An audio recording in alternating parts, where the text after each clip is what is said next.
사실상 마쳤습니다. 공수처는 경호처 강경파로 불리는 김성훈 차장 등에 대한 경찰의 강제 수사 상황을 지켜보며 체포영장 재집행 시점을 조율하고 있습니다. 대통령 관저에서 소총으로 무장한 경호 요원들 모습이 포착됐는데 2차 체포영장 집행에 대비해 위력을 과시한 거라는 분석이 나왔습니다. 윤 대통령이 총은 안 되더라도 칼이라도 휴대해 무조건 막으라고 지시했다는 야당 주장도 나왔는데 최상목 권한대행은 경찰청과 경호처에 충돌하지 말라는 지시를 내렸습니다. 야당이 아닌 대법원장이 특검 후보를 추천하는 내용의 내란 특검법이 국회 법사위를 통과했습니다. 여당은 소위 부품 공작 의혹에 관한 외환죄 수사 등을 뺀 자체 특검법을 발의할지 여부를 오늘 결정할 예정입니다. 미국이 중국을 겨냥해 인공지능 AI 개발용 반도체의 새로운 수출 통제를 발표했습니다. 한국 등 20개 동맹, 파트너 국가를 제외한 대다수 국가에 AI용 반도체 수출 한도를 설정했는데 중국은 다자간 무역 원칙을 명백히 위반한 거라며 반발했습니다. 대통령 경호처 강경파들의 시도로 한남동 대통령 관저엔 차벽과 철조망, 쇠사슬까지 등장하며 한층 더 요새화됐습니다. 영장 집행을 위해 길을 내려면 물리력 사용이 불가피한 상황인데 제한된 물리력 사용은 법적 문제가 되지 않는다는 분석이 나옵니다. 이혜리 기자입니다. 관저 입구 뒤로 겹겹이 쌓인 차벽. 산길 우회로에는 면도날 철조망이 설치됐고 철문에는 쇠사슬이 감겨 있습니다. 공조수사본부는 요새화된 관저로 진입할 때 물리력 사용이 불가피하다고 보고 있습니다. 1차 관문을 뚫기 위해서는 입구를 막아선 차벽 해체가 필수적입니다. 경찰은 견인용 특수 차량 투입을 검토하고 있습니다. 관저 내부 곳곳에 설치된 철조망도 일일이 끊어가며 길을 내는 방안도 고려하고 있습니다. 버스 차벽이나 쇠사슬로 묶인 철문이 철거돼 틈이 생기면 체포조가 수월하게 진입할 것으로 보입니다. 이 같은 물리력 사용에 법적 제약이 없다는 게 법조계 중론입니다. 영장 집행에 필요한 경우로 인정되면 물리력 사용으로 재물 손괴가 있더라도 책임이 면제된다고 형법 20조는 규정하고 있습니다. 영장을 집행하면서 필수적인 그런 어떤 조치들은 법령에 의해서 허용이 되는 조치다. 이렇게 위법성에 조각된다. 윤석열 대통령이 관저를 벗어날 경우에는 제3의 장소에서 체포영장 집행도 가능합니다. 도주한 피의자를 추적해 영장을 집행하고 긴급한 경우 우선 체포한 뒤 사후에 영장을 제시할 수도 있습니다. 김성훈 차장을 중심으로 경호처가 강경한 저항에 나설 것에 대비한다면 경찰 특공대 투입도 가능합니다. 영장을 집행하려는 공수처 검사와 수사관에게 무장한 경호처 직원이 발포할 경우 등을 대비한 특공대 투입 역시 법적으로 문제가 없다고 경찰은 보고 있습니다. 공수처와 경찰은 영장을 집행할 때 최소한의 물리력을 활용하는 건 법에 저촉되지 않는다고 법률 검토도 마친 것으로 알려졌습니다. MBC 뉴스 이혜리입니다. 미리 보는 오늘입니다. 헌법재판소가 윤석열 대통령에 대한 탄핵 심판 첫 변론에 앞서 재판관 회의를 소집했습니다. 윤 대통령 측이 탄핵 심판을 심리하는 정계선 헌재 재판관에 대해서 공정한 재판을 기대하기 어렵다면은 기피 신청을 논의하기 위해서인데요. 윤 대통령 측은 헌재가 지난 3일을 끝으로 변론 준비 절차를 종결하고 오늘 정식 변론에 들어가기로 한 것도 부당하다면서 이의 신청을 냈습니다. 경찰 국가수사본부 비상계엄 특별수사단은 오늘 오전 10시 김신 경호처 가족부장을 소환 조사할 예정입니다. 김 부장은 지난 3일 윤석열 대통령에 대한 공수처의 체포영장 집행 시도를 막은 혐의 등을 받고 있는데요. 김성훈 경호처 차장 등과 함께 경호처 내 강경파로 분류되는 김 부장이 경찰의 출석 요구에 응할지는 미지수입니다. 윤석열 대통령의 비상계엄 선포와 내란 혐의 진상규명을 위한 국회 국정조사특별위원회가 본격적인 조사에 착수합니다. 국정조사특위는 오늘 국방부 등을 상대로 1차 기관 보고를 받고 내일은 대통령 비서실과 경호처, 경찰청 등을 상대로 한 2차 기관 보고에서 비상계엄 전후 상황을 따져볼 예정인데요. 앞서 특위는 2차례 기관 보고에 170여 명의 증인을 부르기로 의결했습니다. 국회 국토교통위원회가 제주항공 여객기 참사와 수습 현황을 파악하기 위한 현안 질의를 진행합니다. 박상호 국토교통부 장관이 사고 수습과 원인 규명, 현황 등을 보고할 예정이고요. 김희배 제주항공 이사와 박한신 유가족 대표도 참석할 것으로 보입니다.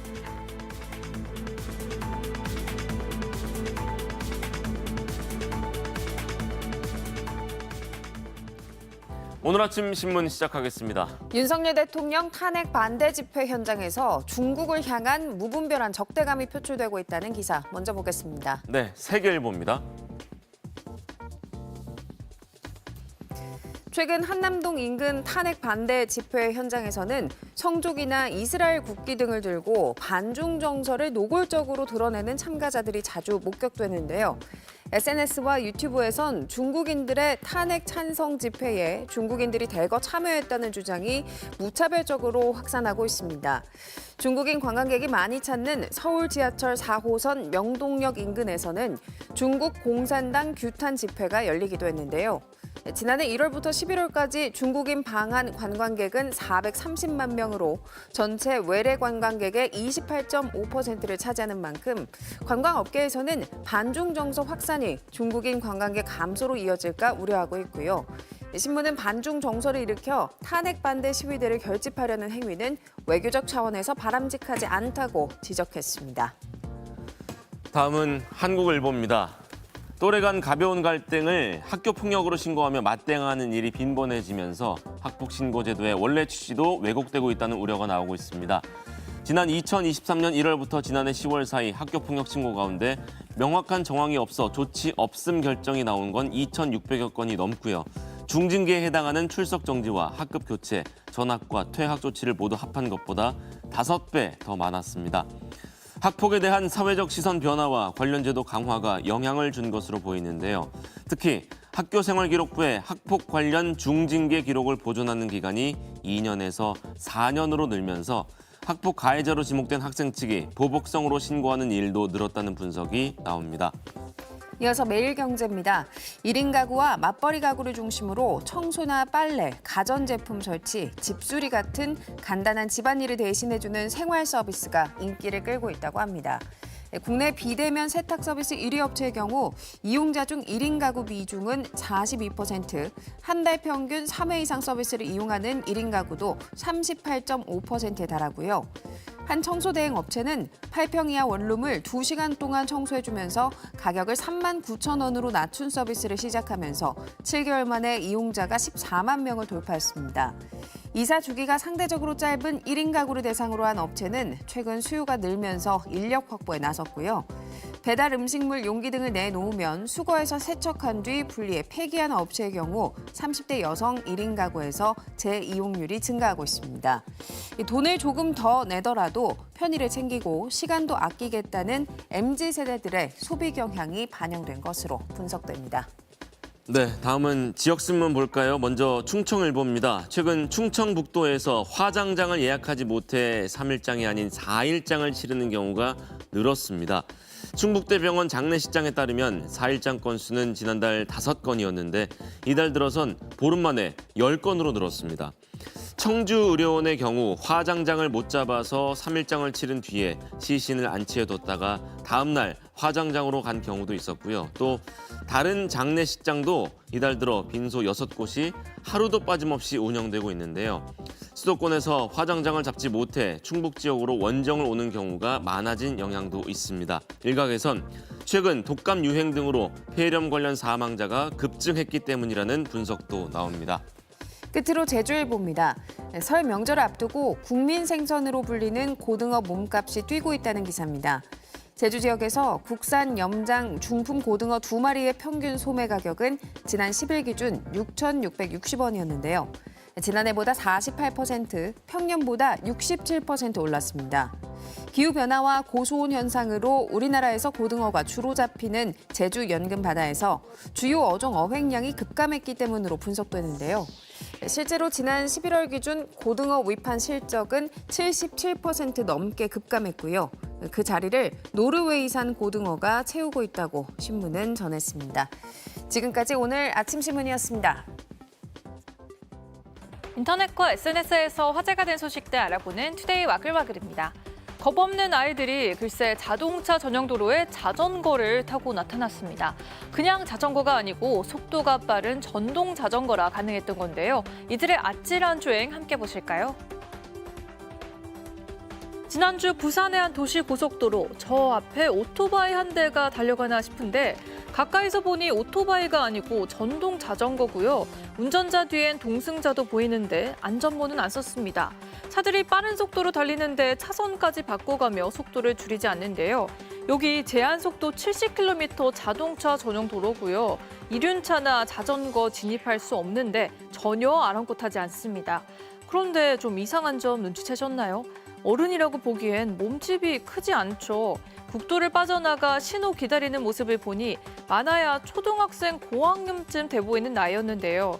누리꾼들은 보통 전동 자전거는 속도 제한이 걸려 있는데 이상하다면서 사고 안 난 게 천만다행이다. 확실하게 교육해야 한다는 반응을 보였습니다. 달리는 열차 앞으로 달려오는 멧돼지 한 마리. 불빛에도 아랑곳하지 않고 부딪힐 듯 돌진하다 열차와 벽면 사이 공간으로 사라지고 놀란 기관사는 가까스로 열차를 멈췄는데요. 지난 12일 밤 부산 도시철도 1호선 구서역과 두실역 사이 구간에서 벌어진 일이고요. 이 멧돼지 살았습니다. 다음 역에서 어슬렁거리는 게 목격됐고 전동차 기지까지 이동했다 밖으로 빠져나간 게 확인된 건데요. 도심에 출몰했던 멧돼지들은 안전 문제로 대부분 사살되곤 하죠. 앞서 지난해 10월 경남 양산의 한 지하철역 승강장에서도 멧돼지가 난입했는데 승객 팔을 무는 등 난동을 부리다 1시간 만에 사살되기도 했습니다. 보행자가 다니는 인도를 아슬아슬하게 도로를 주행하는 킥보드들. 아무렇게나 방치된 킥보드도 적지 않죠.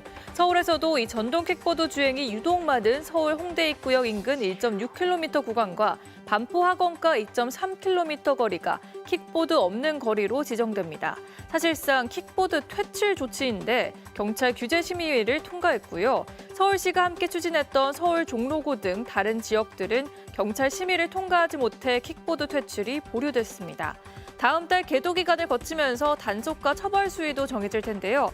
앞서 전동 킥보드와 전쟁을 시작했던 충남 천안시에선 중점 관리 지역에서 무단 방치한 킥보드 단속을 벌이고 있지만 아예 통행을 금지한 건 이번이 처음이고요. 누리꾼들은 전동 킥보드의 편의성을 인정하더라도 이용자와 보행자 모두의 안전을 위협한다면 적절한 규제는 필요하다는 반응을 보였습니다. 자율주행 차량이 일상 속으로 들어오면서 점점 더 편리한 세상이 돼가고 있죠. 그런데 자율주행 차량 때문에 예상치 못한 곤욕을 치른 이가 있습니다. 차량 운전석은 비어있고 핸들이 자동으로 움직입니다. 운전자 없이 스스로 움직이는 자율주행 택시입니다. 하지만 자세히 보니 뭔가 이상하죠. 가라는 곳으론 가지 않고 제자리에서 빙빙 도는 택시. 공교롭게도 탑승한 승객은 인공지능 회사 설립자인 마이크 존스였습니다. 존스는 구글 자회사인 자율주행 기업 웨이모의 로봇택시를 타고 공항으로 가던 중이었는데요. 택시는 처음엔 정상적으로 그를 태웠지만 이내 주차장에서 원을 그리며 돌기 시작했고요. 고객센터에서 원격으로 차를 멈춰 세울 때까지 8바퀴나 계속 돌았습니다. 공포에 질린 채 내릴 수도 차량을 멈출 수도 없었던 존슨. 그는 SF 스릴러 영화의 한 장면 같았다며 끔찍한 경험이었다고 밝혔습니다. 회사 측은 소프트웨어 결함 때문이었다고 설명했는데요. 누리꾼들은 휴대폰이 없거나 배터리가 없으면 큰일 나겠다며 우려를 표했습니다. 열심히 돌아가는 자동 세차기 안 한 차량이 세차 중인 듯 보이는데요. 그런데 이 차량 세차 중에 움직이더니 앞으로 갔다가 갑자기 후진합니다. 급기야 자동 세차기가 흔들거리더니 뒤로 벌러덩 넘어가고 마는데요. 중국 안후이성의 한 세차장에서 일어난 일입니다. 세차 도중 운전자가 차량을 움직이면서 작동이 멈추자 세차를 포기하고 뒤로 나가려던 순간 자동 세차기에 차가 걸린 겁니다. 당황한 운전자 억지로 후진을 반복하다가 결국 세차기를 파손하고야 말았는데요. 누리꾼들은 안내문도 안 읽어봤나 다시 씻고 싶어서 후진했냐며 어이없다는 반응을 보였습니다. 판다 한 마리가 돌담에 기대어 대나무를 먹고 있는데요. 갑자기 콜라병이 날아옵니다. 중국 동물원에서 자이언트 판다 란샹을 보고 있던 한 남성이 던진 겁니다. 콜라병은 란샹의 머리를 스쳐 담벼락에 부딪혔고요. 놀란 란샹은 손에 들고 있던 대나무를 떨어뜨리더니 그대로 털썩 주저앉고 맙니다. 또 다른 영상에는 놀란 란샹이 양손으로 머리를 비비며 웅크리는 모습도 담겼는데요. 다행히 크게 다치진 않았지만 온라인상에선 무식한 짓이다. 금지한 행동을 하면 다신 입장하지 못하게 해야 한다는 등 거센 비판이 이어졌습니다. 투데이 와글와글이었습니다. 다음 뉴스입니다. 강경파로 불리는 대통령실 김성훈 경호처장 대행이 자신의 행위를 정당화하면서 끝까지 결연한 태도로 임하라고 간부들에게 주문한 것으로 확인됐습니다. 또 윤 대통령은 경호처의 무기 사용과 관련해서 김 대행에게 매뉴얼대로 하라며 사실상 묵인한 것으로 확인됐습니다. 고병찬 기자입니다. 경호처장 직무대행을 맡은 김성훈 차장이 경호처 간부들에게 윤석열 대통령의 지시사항을 하달했습니다. 김 차장은 먼저 경호처의 무기 사용과 관련해 윤 대통령이 경호 매뉴얼대로 해달라 말했다고 전달한 것으로 확인됐습니다. 윤 대통령이 무기 사용을 지시했다는 언론 보도와 실제 지시는 달랐다고 해명하는 취지였습니다. 그러나 지시를 전달받은 현직 경호관은 MBC에 경호 매뉴얼대로 하라는 건 결국 대통령 자신을 어떻게든 막아달라는 뜻으로 이해했다고 설명했습니다. 윤 대통령이 경호관들에게 나 때문에 고생시켜서 미안하다. 더 많은 직원들에게 밥을 대접하고 싶은데 제한돼서 미안하다고 말했다는 내용도 포함됐습니다. 김 차장은 경호처 내 대표적인 강경파로 그간 윤 대통령에 대한 맹목적인 충성을 과시해왔습니다. 윤 대통령에 대한 체포영장과 수색영장 재집행을 막으라는 지시도 거듭 내려졌습니다. 김 차장은 특히 체포영장 집행을 막는 게 아니라 수색영장을 막는 거라며 수색영장 집행은 경호 책임자 허가가 필요한 만큼 절대 승인하지 않을 것이라고 강조한 것으로 확인됐습니다. 보안구역에 대한 수색 거부를 이유로 윤 대통령의 위치 파악을 위한 경찰 진입 자체를 막겠다는 선언입니다. 재판부가 영장 발부 시부터 보안구역이라도 수색할 수 있다고 못 박았고 이의 신청도 기각된 데 이어 법원행정처도 재판부 판단이 주류 견해라고 재확인했는데도 사법부 판단을 모조리 무시하겠다는 겁니다. 김 차장은 경호관들에게 며칠 남지 않았는데 마지막까지 결연한 태도로 임하라고 주문했습니다. 그러면서 윤 대통령 체포를 방해한 혐의로 입건된 자신은 윤 대통령 체포영장 집행 기간이 끝나면 스스로 수사받으러 갈 것이라고 언급한 것으로 파악됐습니다. 결국 끝까지 내란 우두머리 혐의의 피의자를 지키겠다는 자신만의 결사항전을 일반 경호관들에게 강요한 셈입니다. MBC 뉴스 고병찬입니다. 이러한 경호처 윗선과는 달리 일선 경호관들 사이에선 휴가를 내서라도 불법 지시는 거부하겠다는 움직임이 번지고 있는 것으로 보입니다. 지휘부의 강경 대응에 반발하던 한 간부도 직원들이 이런 상황을 피할 수 있도록 30일씩 휴가를 내게 하겠다고 공개 발언한 것으로 확인됐습니다. 이어서 이재욱 기자입니다. 늦은 시각 서울 한남동 대통령 관저를 빠져나오는 몇몇 경호관들이 보입니다. 대형 버스가 관저 밖으로 이동하는 모습도 포착됐습니다. 윤석열 대통령에 대한 체포영장 재집행이 장기화되면서 교대 근무가 이루어지고 있는 것으로 보이는데 대통령 경호처 일부 직원들은 복귀하지 않고 휴가를 내는 방법으로 관저 경호를 거부하고 있는 것으로 확인됐습니다. 휴가를 통한 업무 거부를 놓고 경호처 지휘부 내 갈등도 현실화되고 있습니다. 경호본부 소속 3부장은 지난 12일 김성훈 차장이 주재한 간부회의에서 우리 직원들 전부 30일씩 휴가 내게 할 것이라고 전달한 것으로 파악됐습니다. 김 차장과 이광우 경호본부장의 사퇴도 요구한 것으로 전해졌는데 경호처장 직무대행을 맡은 김 차장은 곧장 3부장을 대기 발령 조치했습니다. 경호처는 다만 해당 부장이 국가수사본부 관계자를 만나 시설물 위치 등 내부 정보를 전달한 사실이 확인돼 인사조치한 것이라고 해명했습니다. 김성훈 차장은 더 나아가 내부회의에서 단순히 분위기를 흘린 게 아니라 군사기밀을 누설한 것이라며 맹비난한 것으로 파악됐습니다. 배신자 낙인 찍기로 추가 이탈 단속에 나선 겁니다. 김 차장은 또 업무 수행 도중 발생한 법적 문제를 경호처 변호인단이 대응할 것이라며 문제 없을 거라고 강조하기도 했습니다. 그러나 1차 영장 집행 당시 적극적으로 가로막은 게 체증돼 경찰이 신원 확인을 요청한 26명에게는 상반된 지침이 전달됐습니다. 경호처 감사관실은 해당 직원들에게 당장 신원을 확인해 주지는 않았지만 문제가 심각해지면 개인이 변호사 선임을 해야 한다고 전달한 걸로 확인됐습니다. MBC 뉴스 이재욱입니다. 12.3 비상계엄 당일 이상민 당시 행정안전부 장관이 MBC 등 언론사에 대한 단전 단수를 지시했다는 진술이 나왔습니다. 그동안 이 전 장관은 비상계엄에 관여한 바 없다는 취지로 말해왔는데 다른 주장이 나온 겁니다. 이문영 기자입니다. 지난해 12월 3일 윤석열 대통령이 비상계엄을 선포한 직후 소방청은 앞으로 조치를 두고 대책회의를 열었습니다. 허석곤 소방청장은 이 회의 도중 이상민 당시 행정안전부 장관으로부터 한 통의 전화를 받았다고 증언했습니다. 그 장관님께서 몇 군데 언론사를 말씀을 하시면서 경찰청에서 어떤 요청이 오면 거기에 대해서 협조했으면 좋겠다 이런 전화였습니다. 허 청장은 이 전 장관의 요청은 일부 언론사에 대한 단전 단수에 대해 협조해달라는 것이었다고 말했습니다. 언론사에 대한 그 이야기가 있었다. 그 내용이 단전 단수 이 이야기가 그런 뉘앙스가 있었다라고 말씀을 이야기를 했고요. 전화를 받은 시각은 밤 11시 37분으로 기억했습니다. 모든 언론은 계엄사의 통제를 받는다는 포고령 1호 발표 약 30분 뒤였습니다. 대상은 MBC와 한겨레, 경향, 뉴스공장이었습니다.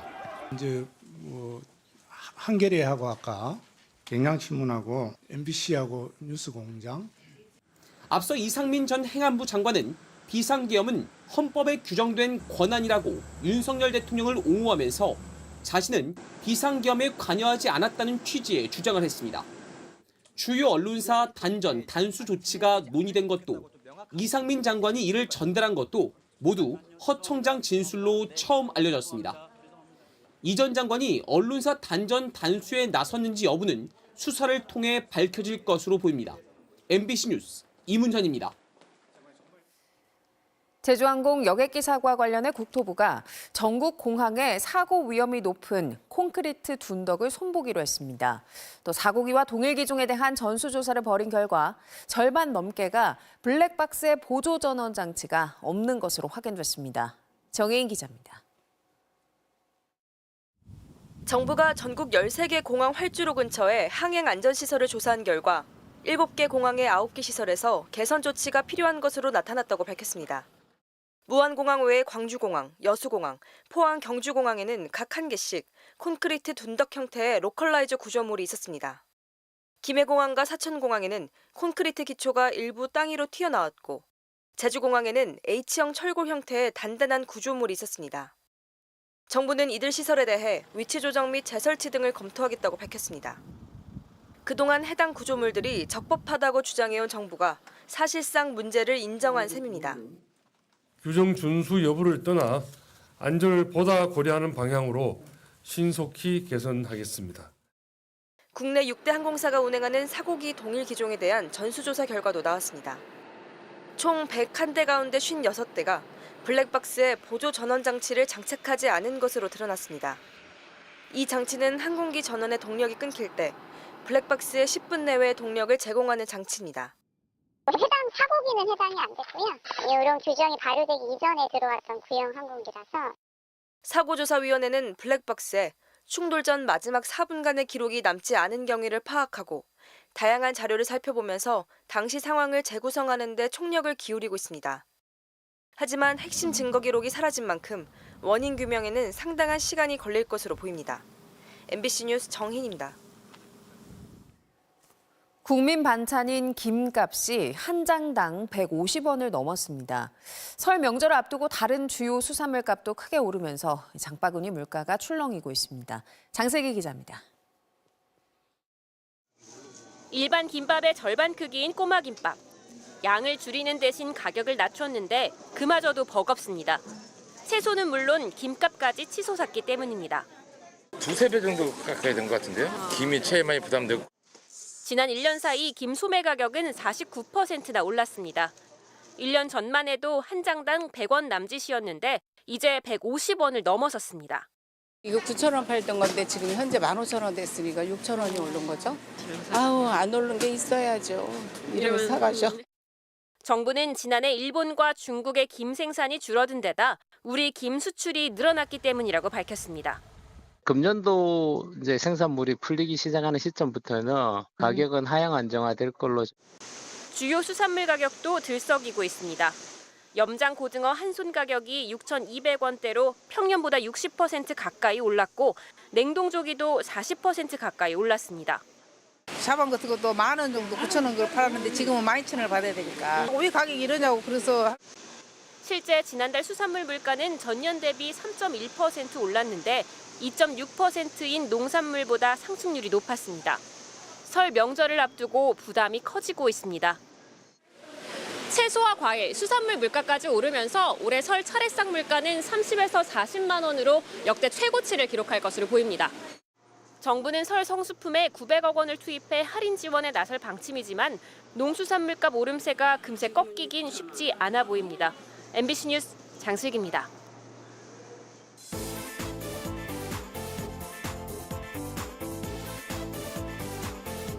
문화하나 플러스입니다. 그룹 아이브가 다음 달 새 앨범 발매를 앞두고 타이틀곡을 먼저 공개했는데요. 뮤직비디오까지 선보이며 본격적인 복귀를 예고했습니다.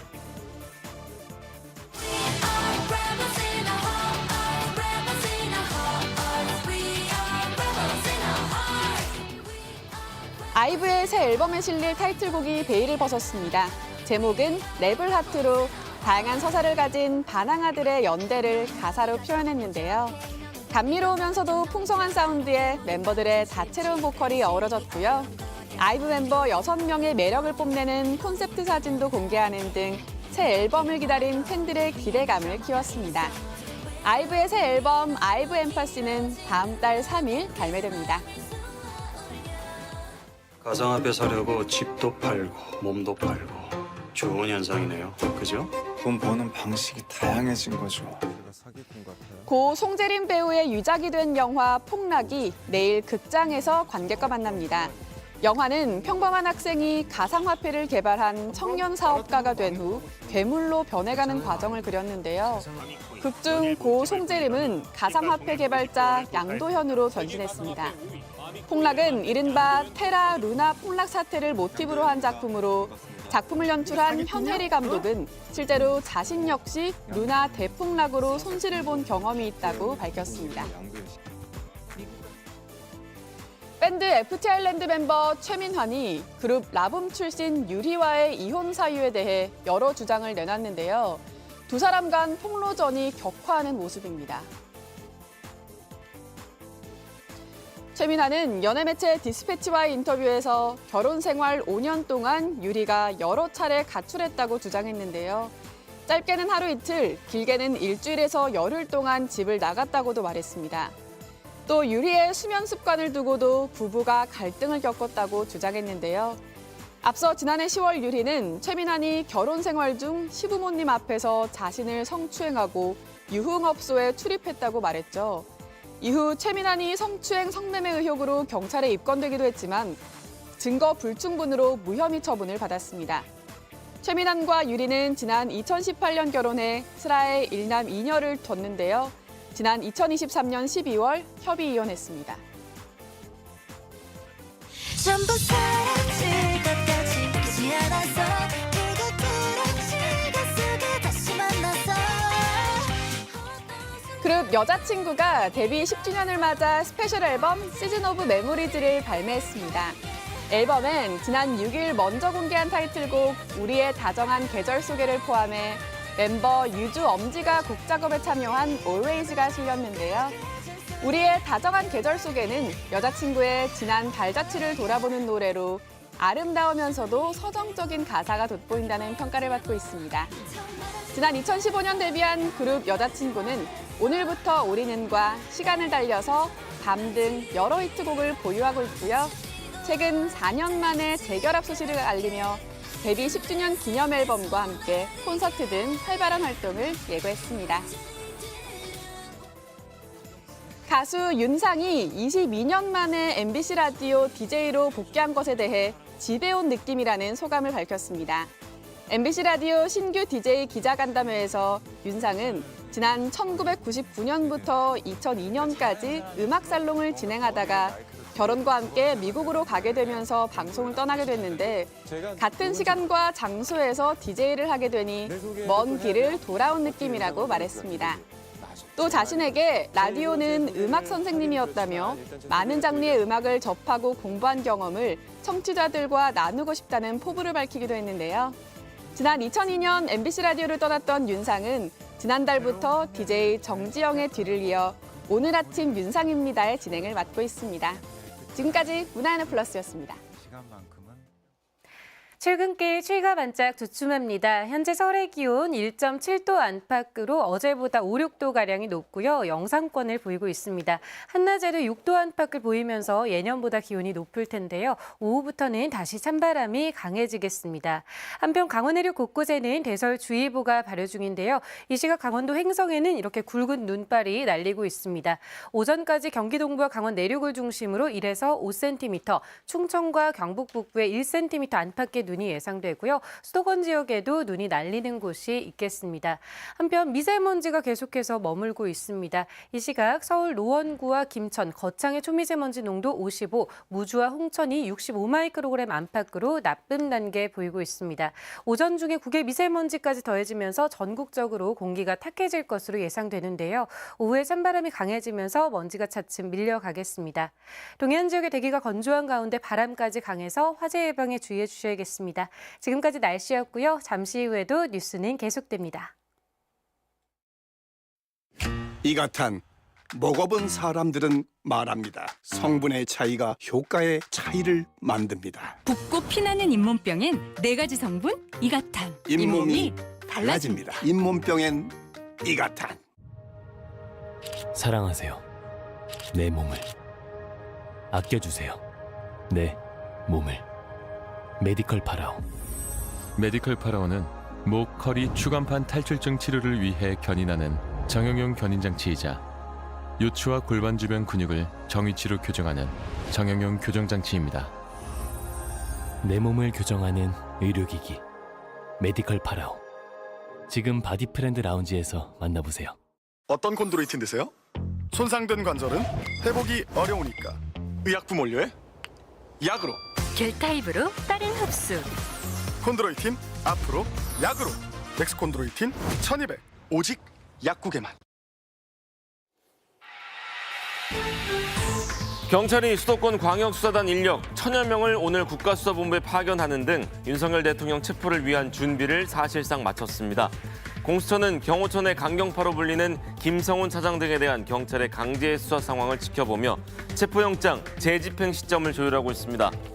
대통령 관저에서 소총으로 무장한 경호 요원들 모습이 포착됐는데 2차 체포영장 집행에 대비해 위력을 과시한 거라는 분석이 나왔습니다. 윤 대통령이 총은 안 되더라도 칼이라도 휴대해 무조건 막으라고 지시했다는 야당 주장도 나왔는데 최상목 권한대행은 경찰청과 경호처에 충돌하지 말라는 지시를 내렸습니다. 야당이 아닌 대법원장이 특검 후보를 추천하는 내용의 내란 특검법이 국회 법사위를 통과했습니다. 여당은 소위 북풍 공작 의혹에 관한 외환죄 수사 등을 뺀 자체 특검법을 발의할지 여부를 오늘 결정할 예정입니다. 미국이 중국을 겨냥해 인공지능, AI 개발용 반도체의 새로운 수출 통제를 발표했습니다. 한국 등 20개 동맹, 파트너 국가를 제외한 대다수 국가에 AI용 반도체 수출 한도를 설정했는데 중국은 다자간 무역 원칙을 명백히 위반한 거라며 반발했습니다. 경찰이 오늘부터 국가수사본부에 수도권 광역수사단 인력 1000여 명을 파견하는 등 윤석열 대통령 체포를 위한 준비를 사실상 끝냈습니다. 윤 대통령 체포영장 재집행이 임박했다는 분석입니다. 변윤재 기자입니다. 경찰 수사관 1000여 명이 오늘부터 내란 사건을 수사하는 국가수사본부에서 파견 근무를 시작합니다. 대부분 서울과 인천, 경기도의 형사기동대와 안보수사대, 마약수사대 소속으로 체포 작전 경험이 풍부한 현장 경찰관들입니다. 고위공직자 범죄수사처와 국가수사본부의 결정에 따라 즉시 윤 대통령을 체포할 수 있도록 비상대비태세에 돌입하는 것으로 보입니다. 오늘 오전에는 수도권 광역수사단 책임자들이 세 번째 작전회의를 가집니다. 어제 2차 회의를 연대 이어 이틀째 내부 점검에 나선 겁니다. 경찰은 수갑과 테이저건 등 진압 장비에 대한 점검을 마쳤습니다. 경호처의 저항으로 2박 3일 이상 장기전이 될 것에 대비해 각종 비상용품도 준비 중인 것으로 파악됐습니다. 경찰은 극도의 보안을 유지하면서 경호처 지휘부에 대한 강제 수사 시기도 검토하고 있습니다. 앞서 경찰은 세 차례 출석 요구를 거부한 김성훈 경호처 차장에 대한 체포 영장을 신청한 바 있는데 어제 경찰의 3차 출석 요구에도 끝내 불응한 이광우 경호본부장에 대해서도 체포 영장을 신청할 가능성이 있습니다. 경찰은 김건희 여사 경호를 전담하는 김신 가족부장에 대해 오늘 나와서 조사를 받으라고 통보했지만 역시 응하지 않을 것으로 예상됩니다. 다만 경호처장 자리에서 물러난 박종준 전 차장은 세 번째 조사를 받으며 경찰 수사에 협조하고 있습니다. 본인의 휴대전화도 잠금 장치를 해제하고 제출한 것으로 파악됐습니다. 경찰은 체포영장 재집행에 앞서 일선 경호관들을 향해 정당한 공무집행을 방해하면 현행범으로 체포해 조사할 준비를 마쳤다고 경고하는 한편 협조하는 직원들은 선처하겠다고 밝혔습니다. MBC 뉴스 변은재입니다. 네, 그럼 체포영장을 집행할 공수처를 다시 한번 연결해서 자세한 상황 알아보겠습니다. 김건희 기자, 현재 분위기 어떻습니까? 네, 윤 대통령 체포영장이 다시 발부된 지 오늘로 8일째인데요. 아직 영장 집행을 준비하는 기미는 보이지 않습니다. 공수처는 김성훈 차장과 이광우 본부장 등 강경파로 꼽히는 경호처 지휘부에 대한 경찰 강제 수사 상황을 주시하고 있습니다. 이들에 대한 체포영장이 발부된다면 경호처 지휘부를 무력화시킨 뒤 윤 대통령에 대한 체포에 나설 수 있을 것으로 보고 있습니다. 공수처는 앞서 국방부와 경호처에 영장 집행에 협조하라고 당부하는 공문도 보냈습니다. 국방부에는 경호처에 파견된 장병들이 영장 집행을 방해하면 특수공무집행 방해로 형사처벌받을 수 있고 인적, 물적 손해가 발생하면 민사상 책임도 질 수 있다고 경고했고요.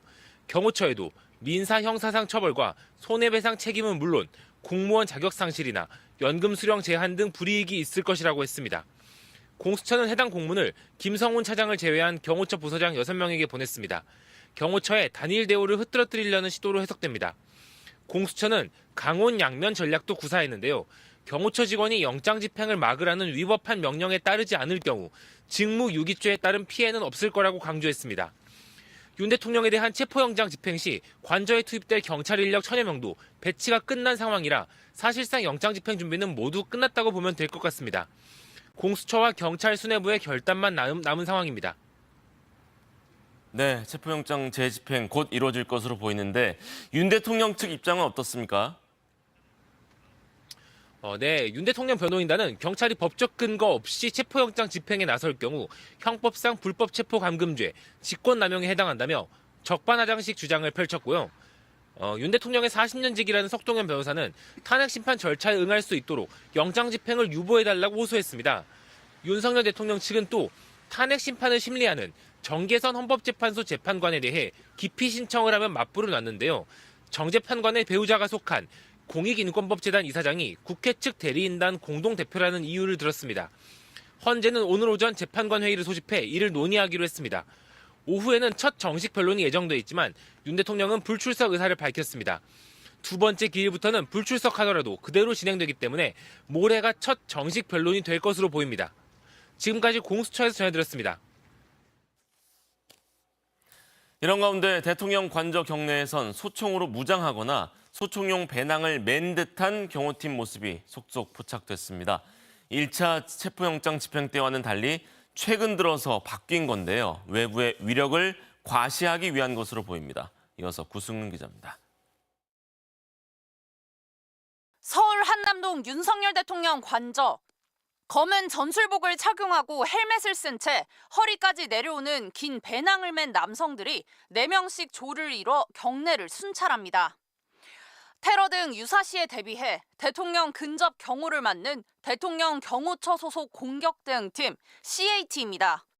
미국 5.11 택티컬사의 라이플 캐링 케이스로 보이고요. 여기에는 통상 M4 계열의 소총과 탄창 기타 액세서리들을 안에 수납할 수 있습니다. 윤석열 대통령의 호위무사를 자처한 김성훈 경호처 차장이 소집한 지난 10일 부과장단 회의에서 중화기로 무장하는 안을 지시했다는 경호처 내부 폭로가 있었습니다. 그 회의 직후부터 무장한 공격 대응팀 모습이 잇따라 포착되고 있습니다. 1차 체포영장 집행 전후 시점엔 관저 경내의 경호처 직원들은 무기가 안 보이는 평범한 옷차림이었는데 그때와는 분위기가 사뭇 달라진 겁니다. 김성훈 경호처 차장이 전술복과 헬멧 등 복장을 착용하고 언론에 노출되게끔 관저 주변을 순찰해라. 실탄을 포함한 화기는 가방에 넣어 노출되지 않게 휴대하도록 지시했다는 의혹도 제기됐습니다. 사실상 위력을 외부에 과시하려는 걸로 보이는데 경호처 관계자는 공격 대응팀 요원들은 경호 대상자가 있는 곳엔 늘 있었던 것일 뿐 특별한 일이 아니라고 설명했습니다. MBC 뉴스 구승입니다. 한편 윤석열 대통령은 경호처 간부들에게 총이 안 되면 칼을 써서라도 경찰들을 막아라, 이런 지시를 했다는 주장이 나왔습니다. 민주당 윤건영 의원이 의혹을 제기한 건데요. 윤 대통령 대리인단은 즉각 가짜 뉴스라고 반박했습니다. 홍익표 기자입니다. 윤석열 대통령 체포영장 집행을 막아선 혐의로 박종준 전 경호처장이 경찰에 출석한 지난 10일, 윤 대통령은 강경파로 알려진 김성훈 경호처 차장, 이광우 경호본부장과 점심 식사를 했고, 그리고 그 다음 날인 11일과 12일에도 경호처 고위 간부들과 식사를 한 것으로 전해졌습니다. 한겨레 신문은 11일 점심 자리에서 윤 대통령이 무력 사용을 검토하라고 지시했다고 보도했습니다. 더불어민주당 윤건영 의원은 다음 날인 12일 점심 자리에서는 더 구체적인 지시까지 나왔다고 주장했습니다. 나를 체포하려고 접근하는 경찰들에게 총은 안 되더라도 칼이라도 휴대해서 무조건 막으라는 지시를 했다는 것입니다.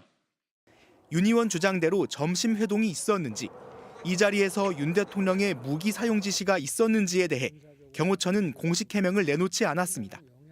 대신 윤 대통령 법률 대리인단은 대통령이 일상적인 업무 매뉴얼에 의한 적법한 직무 수행을 강조했을 뿐이라면서 대통령이 물리적 충돌을 부추기는 듯한 오해를 불러일으키는 건 모두 가짜 뉴스라고 반박했습니다. 이에 대해 윤건영 의원은 저도 가짜 뉴스였으면 좋겠다면서 무조건 우기기만 할 게 아니라 경호처 간부들과 식사 자리에서 무기 이야기를 했는지 안 했는지 질문에 답을 하라고 촉구했습니다.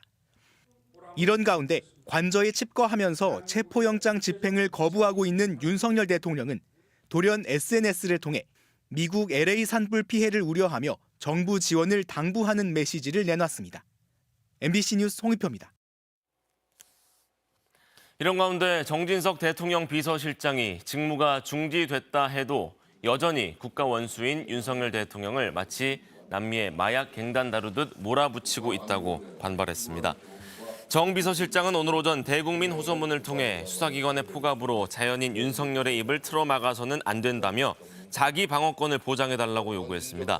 경찰과 공수처를 향해서는 냉정을 되찾으라면서 대통령실은 협의할 준비가 돼 있다며 윤 대통령에 대해 제3의 장소에서의 조사 또는 방문 조사 등을 모두 검토할 수 있다고 주장했습니다. 최상목 대통령 권한대행이 경호처와 경찰의 체포영장 집행 과정에서 충돌이 없도록 협의하라고 지시했습니다. 여야 지도부를 예방하면서도 협조를 요청했는데 야당은 범인이 저항하면 충돌이 두려워 체포하지 말라는 거냐고 반발했습니다. 고재민 기자입니다. 최상목 대통령 권한대행 부총리가 경찰청과 대통령 경호처 두 기관을 지목해 충돌하지 말라고 지시했습니다. 국가기관 간의 긴장이 고조돼 국민들의 걱정과 불안이 매우 큰 상황이라며 질서 유지와 충돌 방지에 특별히 유념하고 상호 간 충분히 협의하라는 겁니다. 원론적인 입장을 거듭 밝힌 셈이지만 영장을 집행하는 경찰뿐 아니라 이를 막아선 대통령 경호처까지 지목해 충돌 방지를 지시한 건 이번이 처음입니다. 여당과 당정 협의만 진행해온 최 부총리는 권한대행을 맡은 뒤 처음으로 여야 지도부도 차례로 예방했습니다. 어떠한 상황에서도 시민이 다치시거나 그다음에 물리적 충돌로 인한 불상사가 있어서는 안 됩니다. 이에 대해 더불어민주당 이재명 대표는 최 부총리는 법관이 발부한 영장이 집행되도록 해야 한다고 맞받았습니다. 범인을 잡는데 저항을 할까 봐 잡지를 말아야 된다, 이런 얘기 비슷해서 그건 좀 아니지 않나. 최 부총리는 또 내란 특검법도 여야 합의로 마련해달라고 요청했는데 국민의힘 권영세 비대위원장은 야당의 법안은 받아들일 수 없다며 야당을 설득해 나가겠다고 답했습니다. 외환죄 부분은 전체적으로 이게 헌법적으로도 그렇고 현실적으로도 우리의 국방 태세를 완전히 허물 수 있는 그런 내용입니다.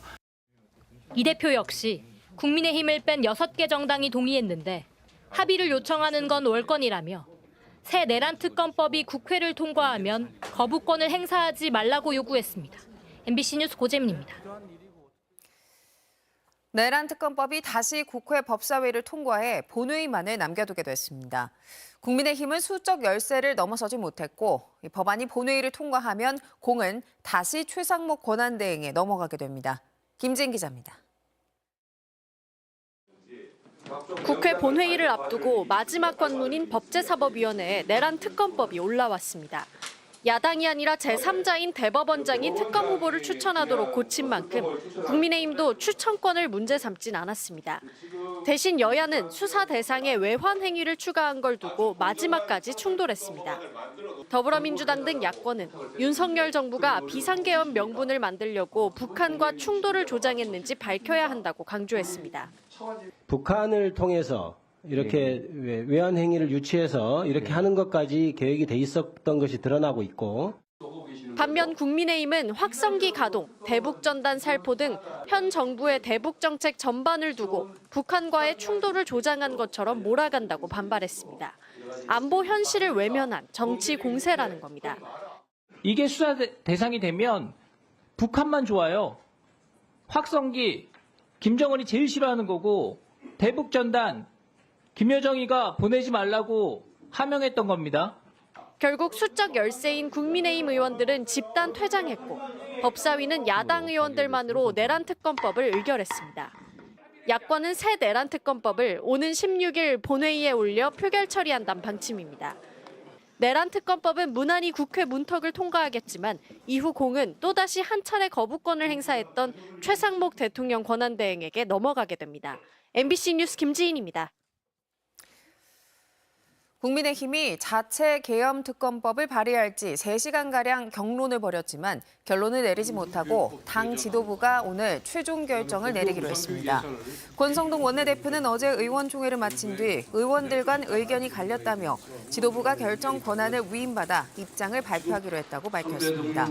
의총에서는 주진우 당 법률자문위원장의 비상계엄 특검법 초안이 논의됐는데 야당이 발의한 특검법에서 외환죄와 내란 선전, 선동죄 부분을 없애고 수사 범위를 줄이는 내용이 담긴 것으로 알려졌습니다. 미국 바이든 행정부가 임기 종료를 앞두고 인공지능 개발에 필요한 반도체 관련 수출 규제를 새로 발표했습니다. 첨단 반도체가 중국 등에 넘어가는 것을 막기 위한 것으로 보이는데 중국은 즉각 반발했습니다. 워싱턴에서 김재용 특파원입니다. 퇴임을 불과 일주일 남긴 미국 바이든 정부가 인공지능 AI 개발에 필요한 반도체에 대한 신규 수출 통제를 발표했습니다. 이번 통제의 특징은 한국 등 동맹국과 파트너 국가 20개국에는 제한 없이 판매하고 나머지 국가엔 한도를 설정한 겁니다. 첨단 AI 반도체가 중국 등 우려 국가에 넘어가는 것을 막기 위한 조치입니다. 예컨대 중국이 동남아 등 제3국의 데이터 센터를 만들어 AI 역량을 키우거나 제3국이 보유한 AI 반도체를 수입하는 등의 우회로를 확보하지 못하게 하려는 포석으로 풀이됩니다. 미국 상무장관은 이 문제가 국가 안보와 직결된다고 강조했습니다. The United States made zero, Fareed, leading edge chips. That means zero AI chips were made in the United States. They're all made in Taiwan. That's an untenable national security risk. 한국과 일본, 호주, 독일, 영국 등 20개 국가엔 미국 기술이 포함된 AI용 반도체 판매에 제약을 두지 않기로 했습니다. 반면 중국, 러시아, 북한 등 20여 개 우려 국가에 대해선 기존 수출 통제를 유지하는 동시에 일부 폐쇄형 AI 모델이 이전되지 못하게 하는 조치를 새롭게 추가했습니다. 한편 동맹국 또는 우려 국가도 아닌 대다수 나라에 대해선 미국으로 수입할 수 있는 AI 반도체 수량의 한도를 설정했습니다. 보안 기준을 충족할 경우에만 국가별로 향후 2년간 첨단 그래픽 처리 장치 32만 개 상당을 구입할 수 있게 했습니다. 발표가 나오자 중국 상무부는 정상적 무역 행위에 장애물을 설치하고 함부로 간섭하는 것이라고 반발했습니다. 바이든 정부가 국가안보 개념을 확대하고 수출 통제를 남용해 전 세계 기업에 심각한 손해를 끼친다며 권익 수호를 위해 필요한 조치를 할 것이라고 비판했습니다. 워싱턴에서 MBC 뉴스 김재용입니다. 네, 뉴스룸 연결해서 국제뉴스 들어보겠습니다. 러시아가 튀르키예를 거쳐 유럽으로 천연가스를 공급하는 가스관에 우크라이나군의 공격 시도가 있었다고 주장했습니다. 정슬기 아나운서 전해주시죠. 네, 러시아 남부의 가스 가압 시설이 공격 표적이 됐다고 러시아 국방부가 밝힌 건데요. 미국을 배후로 지목하는 듯한 언급도 나왔습니다. 러시아는 남부 가압시설에서 시작해 흑해와 튀르키예를 거쳐 유럽으로 이어지는 튀르크 스트림 가스관을 통해 천연가스를 공급하는데요. 그 시작점인 가압시설에 우크라이나 군이 드론 공격을 감행했다는 게 러시아 국방부의 발표입니다. 러시아 군은 우크라이나 군의 드론 9기를 모두 격추했고 떨어진 드론의 잔해로 일부 시설에 경미한 손상을 입었다고 주장했습니다. 드미트리 페스코프 크렘린궁 대변인은 이번 공격은 우크라이나의 오랜 에너지 테러의 연장선이라면서 그 공격의 수혜자는 유럽의 액화 천연가스 공급을 늘리고 있는 미국이라고도 말했습니다. 우크라이나는 지난 1일 자국을 경유하는 러시아산 가스의 유럽 수송을 중단해 현재 튀르키예를 거치는 튀르크 스트림과 블루 스트림 가스관은 유럽의 가스를 공급하는 마지막 경로로 남아 있습니다. 우크라이나 군은 전장의 북한군 병사들을 겨냥한 심리전도 강화하고 있다고 영국 데일리 메일이 보도했는데요. 우크라이나 군이 공중살포한 전단에는 무의미하게 죽지 마라, 항복하는 게 사는 길이라는 내용이 한글로 적혀 있고요. 러시아군 지휘를 따라 총알바지로 쓰러지지 말라고 강조하고 있습니다. 드론으로 투항 권유 전단을 공중살포한 건 드론에 대한 북한군의 공포심을 극대화하기 위한 거라는 분석도 나오는데요. 우리 국가정보원은 우크라이나 전에 파병된 북한군 사상자가 3천여 명에 달하는 걸로 파악된다고 어제 국회 정보위원회에 보고했습니다. 과격한 방식의 시위로 악명 높은 영국의 한 환경단체가 이번엔 생물학자 찰스 다윈의 묘로 몰려갔는데요. 주황 물감으로 묘역을 훼손했다 경찰에 체포됐습니다. 주황색 분사형 물감통을 든 기후단체 활동가들이 바닥에 무언가 적고 있습니다. 영국 런던 웨스트민스터 사원의 다윈의 묘고요. 1.5도는 죽었다고 썼습니다. 국제사회가 지구 평균 기온 상승폭을 1.5도 이하로 제한하기 위해 노력해야 한다는 파리 기후협약의 목표를 적은 건데요. 활동가들은 우리가 6번째 대멸종화 중에 있는 걸 다윈이 한다면 무덤에서 통탄할 거라고 말했습니다. 경찰은 재물손괴 혐의로 활동가 2명을 체포했습니다. 작은 나무 상자 덮개를 열자 갇혀있던 새끼 고릴라 한 마리가 모습을 드러냅니다. 지난달 튀르키예 이스탄불 공항에서 구조된 고릴라인데요. 생후 5개월 만에 여객기 화물칸에 실려 태국으로 밀수되다 중간 기착지인 이스탄불 공항에서 발견됐고요. 구조 후 이스탄불의 한 동물원에서 보호받고 있는데 몸무게가 불 정도로 잘 적응하고 있다는데요. 중앙아프리카 외딴 숲과 산에 서식하는 서부 고릴라와 동부 고릴라는 모두 국제자연보전연맹에 의해 멸종 위기종으로 지정돼 있습니다. 이 시각 세계였습니다.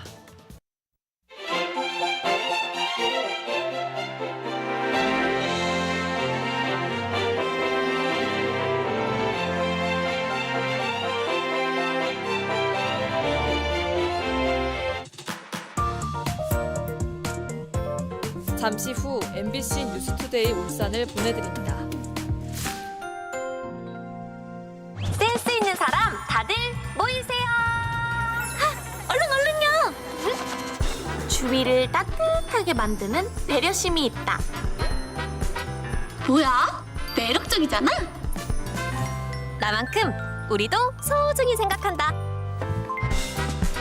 역시 사소한 것도 캐치하는 섬세함이 있다면 모여주세요. 센스 있는 사람은 많이 모일수록 좋으니까.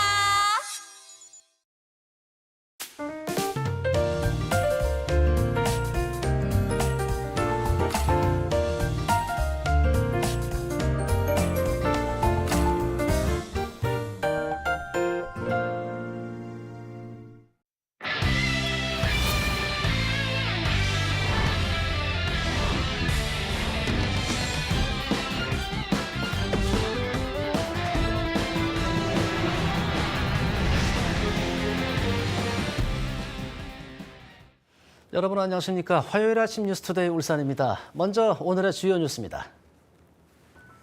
국민의힘 지도부에 이어 남구갑 시구 의원들이 김상욱 의원의 탈당을 요구하고 있습니다. 김 의원은 극우의 길로 갈 수 없다고 일축했습니다.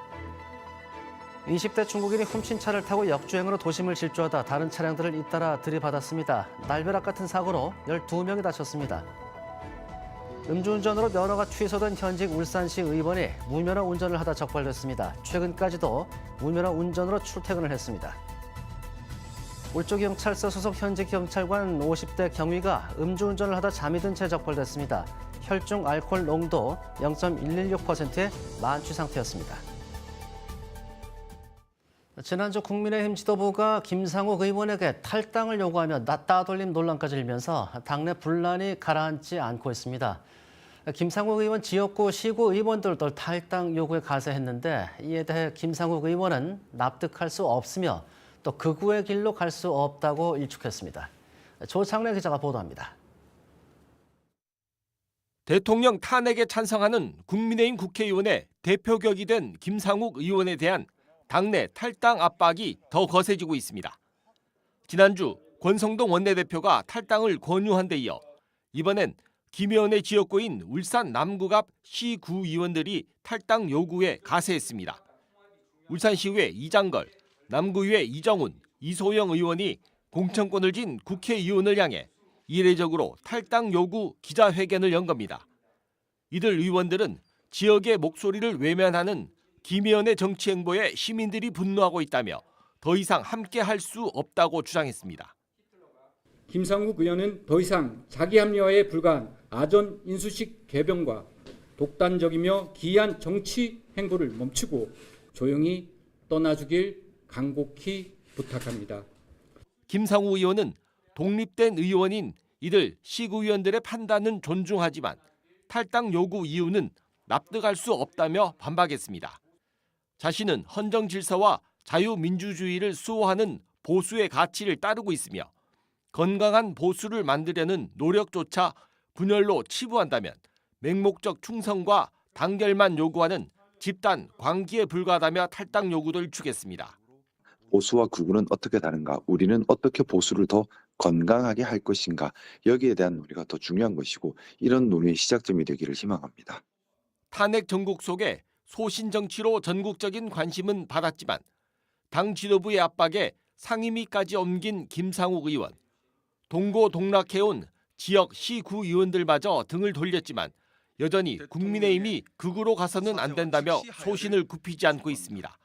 MBC 뉴스 조창래입니다. 진보당 울산시당이 어제 기자회견을 열고 내란 세력을 비호하는 김두겸 시장과 김기현, 박성민 국회의원을 규탄한다고 밝혔습니다. 이들은 비상계엄 선포 이후 정치, 경제 불안이 가중되는 상황에서 국민의힘 소속 선출직들은 헌정 질서를 유린한 내란 행위를 옹호하는 데만 몰두하고 있다고 주장했습니다.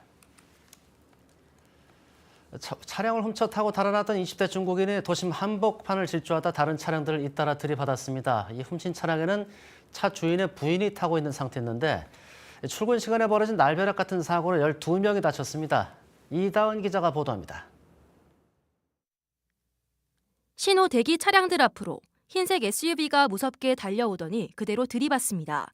사고 충격으로 균형을 잃고 뒤집힌 차량은 마주오던 다른 차량까지 다시 들이받은 뒤 인도 쪽으로 3바퀴 넘게 굴러 자전거를 타고 지나던 시민 앞에 겨우 멈춰섭니다. 차가 뒤집혀가지고 이제 팽이 돌듯이 오는 거라 여기까지. 여기서 내가 피해야 되겠는데 움직여지질 않더라고. 출근 시간에 벌어진 날벼락 같은 사고로 12명이 다쳐 병원으로 옮겨졌습니다. 신호 대기 중이던 차량들을 들이받고 뒤집어진 차량은 이곳 인도까지 밀려와 가까스로 멈춰졌습니다. 자칫 인명피해로 이어질 뻔한 아찔한 순간이었습니다. 사고를 낸 건 20대 중국인 남성이었는데 차량을 훔쳐 타고 달아나는 중이었습니다. 사고 지점에서 2km 정도 떨어진 편의점 앞에 시동이 걸린 채 정차된 차량에 올라타 그대로 도심 한복판을 질주한 겁니다. 심지어 도난 차량에는 차량 소유주의 부인이 탑승한 상태였습니다. 부부가 타고 가다가 이제 편의점에 이렇게 물건 사기 위해서 남편분이 이렇게 자리를 잠깐 비운 사이에 이 차를 끌고 간 거예요.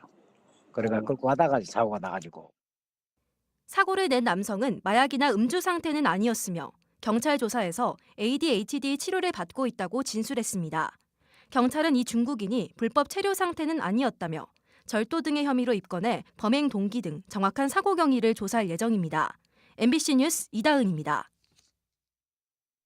음주운전으로 면허가 취소된 울산시 의회 홍성우 의원이 면허 없이 운전을 하다가 적발됐습니다. 음주운전 사실도 시의원 신분 상태에서 적발됐는데 이런 사실을 의회에도 알리지 않은 채 최근까지도 무면허 운전으로 의회를 출입해왔습니다. 이용조 기자가 취재했습니다. 울주군 삼남읍 KTX 울산역 인근 도로입니다. 지난 12일 오후 2시쯤 이곳을 달리던 차량 한 대에 경찰이 정지 명령을 내렸습니다. 차량 소유주가 면허 취소 상태로 조회됐기 때문입니다. 하지만 차량은 그대로 속도를 높여 달아났고 경찰차가 앞을 가로막고 나서야 멈췄습니다.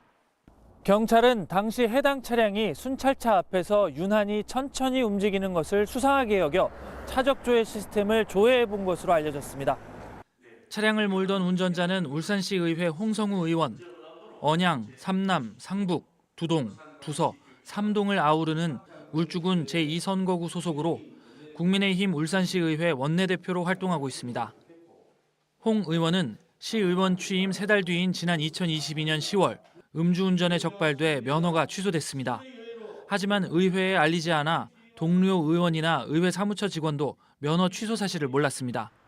심지어 본인 차량을 운전해 의회에 계속 출입을 해온 것으로 알려졌습니다. 차 몰고 다니는 건 맞는데 그거를 그 차가 그렇게 열심히 할 만한 그런 것도 아니고. 무면허 운전 적발 사실이 알려지자 홍 의원은 예정된 간담회 등 모든 일정을 취소하고 의회에도 나오지 않고 있습니다. 취재진은 경위를 묻기 위해 수차례 연락을 하고 문자 메시지를 보냈지만 홍 의원은 답변을 하지 않고 있습니다. 경찰은 홍 의원을 무면허 운전 혐의로 입건하는 한편 울산시 의회 차량 출입 기록을 조사해 상습 무면허 운전 여부도 수사할 계획입니다. MBC 뉴스 이용주입니다. 울산경찰청은 울주경찰서 소속 현직 경찰관 50대 A 경위를 음주운전 혐의로 입건해 조사하고 있다고 밝혔습니다. A 경위는 지난 10일 저녁 8시쯤 울주군 범서읍에서 음주운전을 하다 인도 연석을 들이받은 뒤 잠이 든 상태에서 시민의 신고로 적발됐습니다.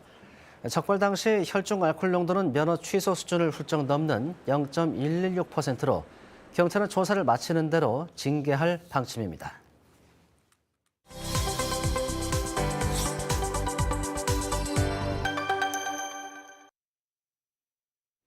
울산시 의원들이 해외 출장을 가면서 항공료를 부풀렸다가 권익위에 적발됐다는 소식을 전해드린 바가 있습니다. 울산뿐만 아니라 전국적으로 이런 부정 사례들이 잇따라 적발되고 있는데 좀처럼 근절되질 않고 있습니다.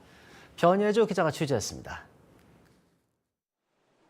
대구 동구의회 의원 7명과 사무직원 2명 등 9명은 지난해 4월 대구에서 일본으로 출장을 갔습니다.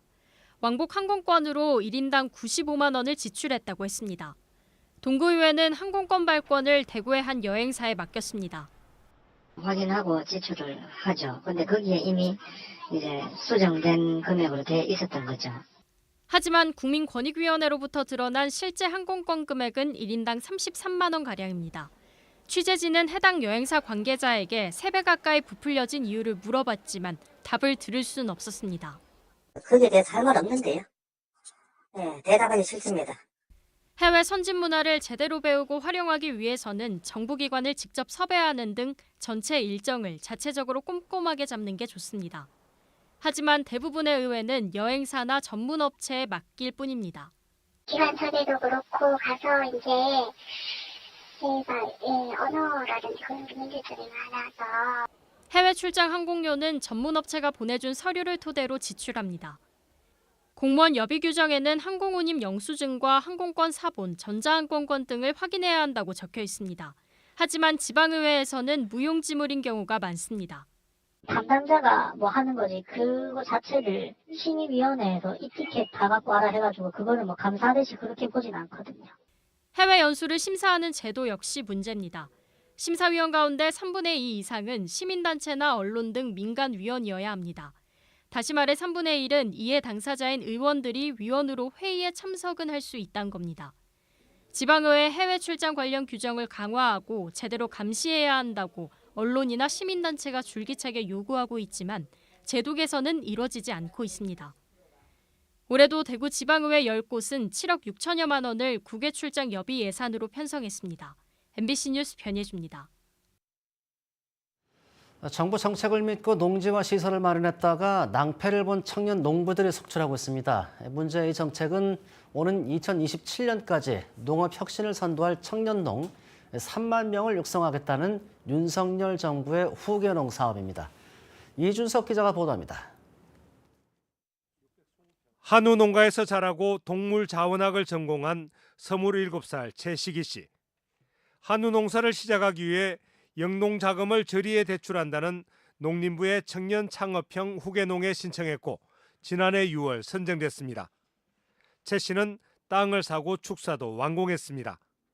하지만 땅값 7,300만 원만 대출받았고 3억여 원의 건축비는 대출받지 못했습니다. 2025년 상반기 후계농 육성자금 배정 대상에서 탈락한 겁니다. 한 4억 정도가 들어갔는데 지금 나라에서 그 돈을 못 준다고 하니까 참 지금 걱정이 많이 되죠. 지금 뭐 시작 자체를 못 하니까 좀 암담하죠. 앞날이.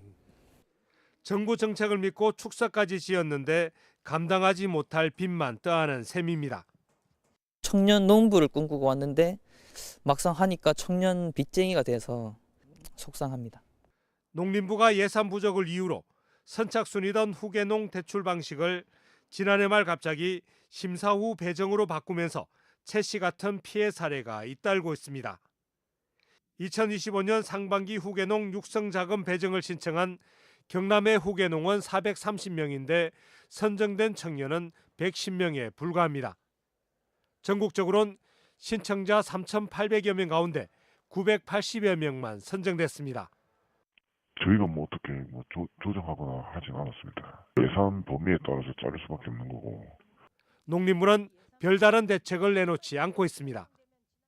적으로 예산이 부족해서 생긴 건데 추경의 편성이 필요하다라는 의견을 지금 농림부에서 기재부에다 제출해야 되는 것이 아닌가. 여러모로 저희가 지금 추가 지원 방안을 강구하려고 지금 생각하고 있습니다.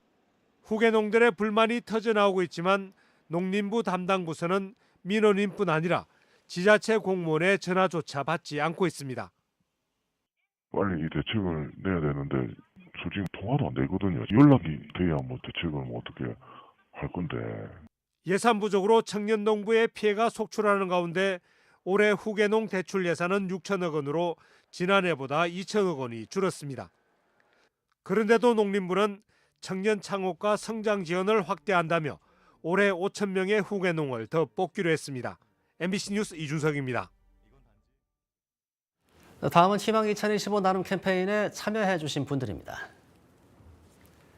주식회사 KCC 울산 공장에서 5천만 원, H에너지 주식회사 1,000만 원, 주식회사 엔코아 네트워크스에서 500만 원, 주식회사 한국통운 회장 김유모님 300만 원, 주식회사 정성개발 대표 정성교님 300만 원, 주식회사 대광전기 임직원 1동 171만 원, 삼동 민속 순두부에서 150만 원, 이웃사랑 운동본부 봉사단 133만 원, 동해비철 변주환 변서영님 100만 원, 신정 삼동 행정복지센터 노래교실에서 20만 원, 이상준님께서 10만 원을 기부하셨습니다. 성금 납부는 한 통화당 2,000원에 ARS 전화로도 참여할 수 있습니다. 현재 울산의 나눔 온도는 70.1도입니다.